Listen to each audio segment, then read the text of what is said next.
I'm aboard for 7 fun-filled days on the SS Nancy. In all their adventures, the Rugrats.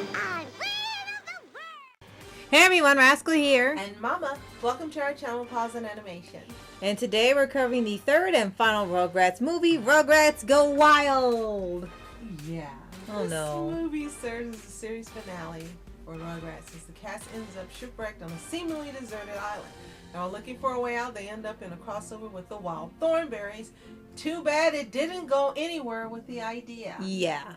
But before we start, be sure to like, subscribe, and notifications of future podcasts and all the pause videos. And thank you for subscribing to all of our channels, sharing our videos, commenting, and so much more. We appreciate you so much. Yes.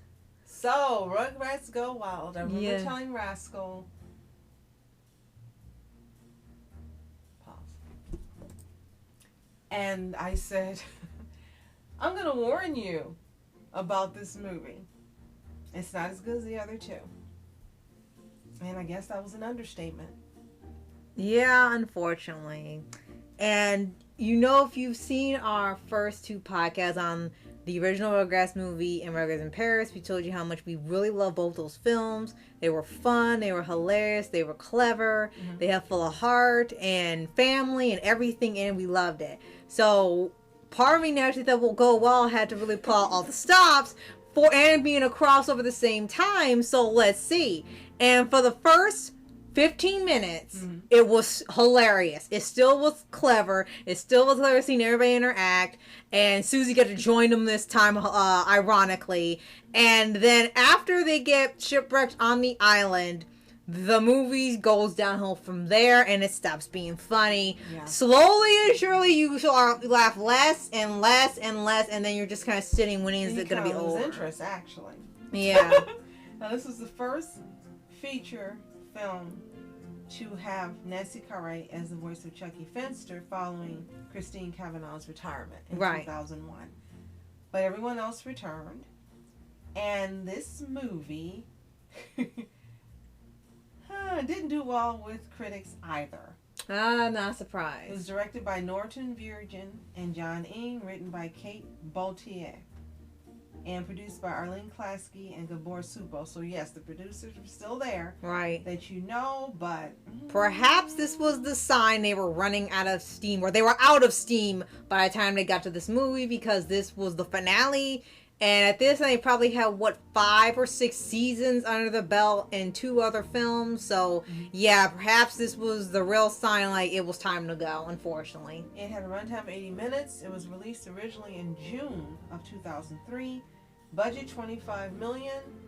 And box office draw was $55.4 million. So they made back what they put out. And, double. And so it wasn't considered a financial failure, but... critically, reception-wise, it was a failure. Yeah. And part of its problem, besides just not being good, is that it opened the same weekend behind Finding Nemo. Oh, no. Too Fast, Too Furious, and Bruce Almighty. It didn't have what? chance. What the heck? How do you time it like that? Well, watching this...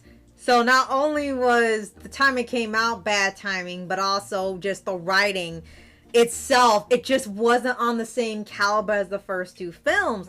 Out of that 15 minutes, it just slowly it went to a crawl, and then you were just kind of sitting like, is this movie over yet? And there's like several issues wrong with it, but one big thing was it was kind of like Wonka. You didn't know this was a musical until you started watching it. For no reason. It's got songs scattered throughout the film. Just randomly they start singing. People only like one song from it. So it didn't even work as that to be a takeaway. I think another part of the problem is it was kind of like both shows within the franchise were not treated respectfully. Right. Neither the Wild Thornberries nor the Rugrats got the respect they both deserved. Right. This crossover. Yeah. They both were missing part of what made each show special. I watched the Wild Thornberries as well. I liked it. And that's how we got to know Lacey Chabert too. Right. She was one of the voices in the series. Right.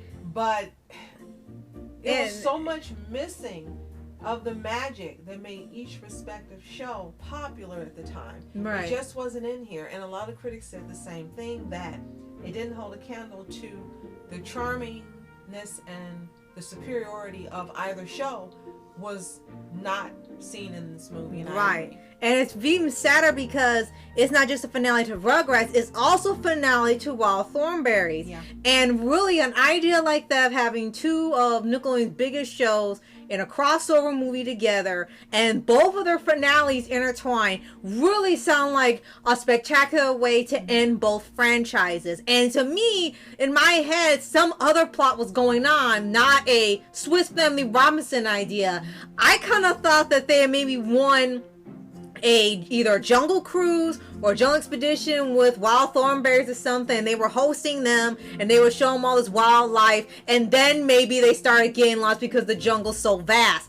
And then the kids, the kids from Rugrats and the ones from Thornberries had to work together to find each other. That's what I thought the movie was about. And so did most people who originally watched Yeah. it. And then, yeah. but they do keep in the thing where they get separated. But the problem is that when it just shouldn't have happened. Parents, Yes, didn't make any sense. right. Which shouldn't have happened because the first film, they lost their minds and were horrified that the babies were gone and had citywide manhunt looking for them. Second movie, they were locked in on them and making sure they didn't run off. As soon as they left, they tried to get security to get them back so they didn't run off anywhere. The second movie.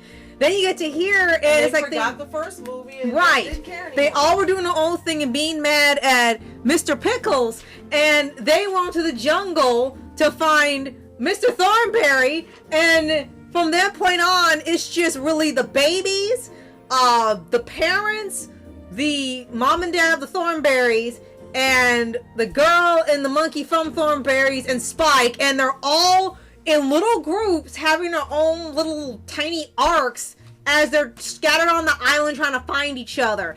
And it's like a really bad hide and seek game. It just keeps going because they really didn't have a point for anything to happen. You're just kind of saying like, is there a plot here? No, it's just things are happening in the movie that don't matter. Very true. I didn't find it entertaining then. I definitely didn't find it entertaining now. Yeah. It was very disappointing. After the first two movies, you really expected something special. Kind of reminds me of the final Pokemon movie. And I was looking for something spectacular to end the Pokemon franchise with Ash. And they gave us something that was just what they'd given before. The same tired trope of the hunter, poacher.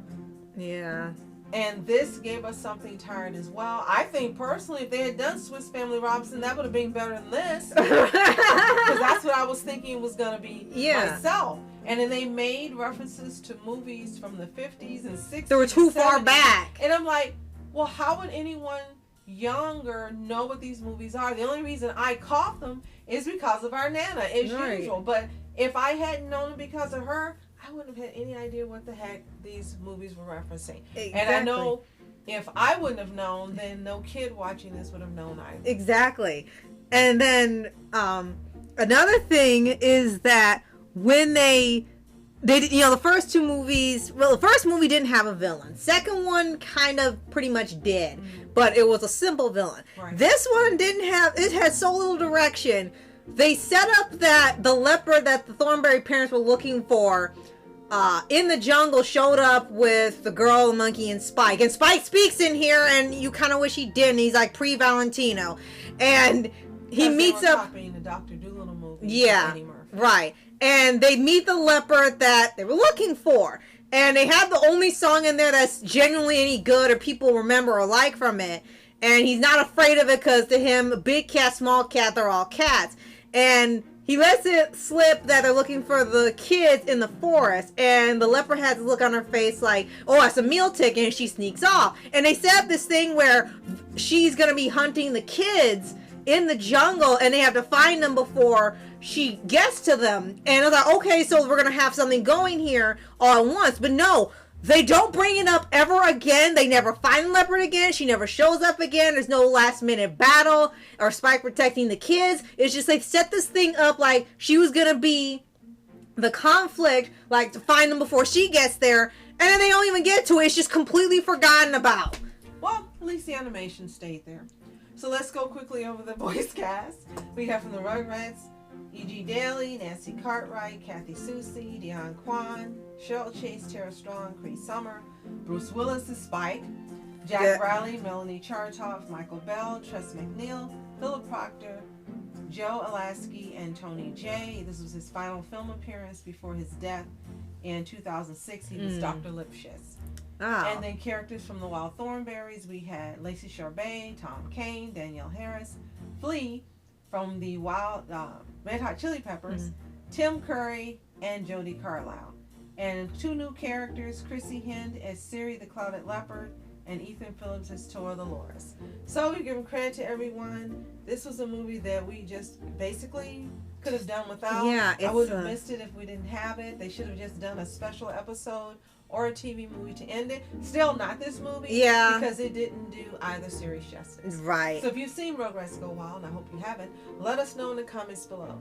Did you love it? Did you hate it like we did? Right. Or did you think it was meh? Like you personally like it or if something. If you haven't seen it, we recommend don't watch it. If you haven't seen it in all this time, don't. Stick with the first 2 movies and feel joy when you think about the Wild Thornberries and the Rugrats. And if you haven't already, subscribe for updates, weekly videos for anime series, anime shows, and all things animation. Yes, and thank you so much for joining us today, subscribing, and sharing our videos, and helping us on our goal to reaching 2,000 subscribers this year. Yes. As always, You are special. Thank you so much for watching Rascal Entertainment. And Mom Entertainment. Have a toontastic day. Peace.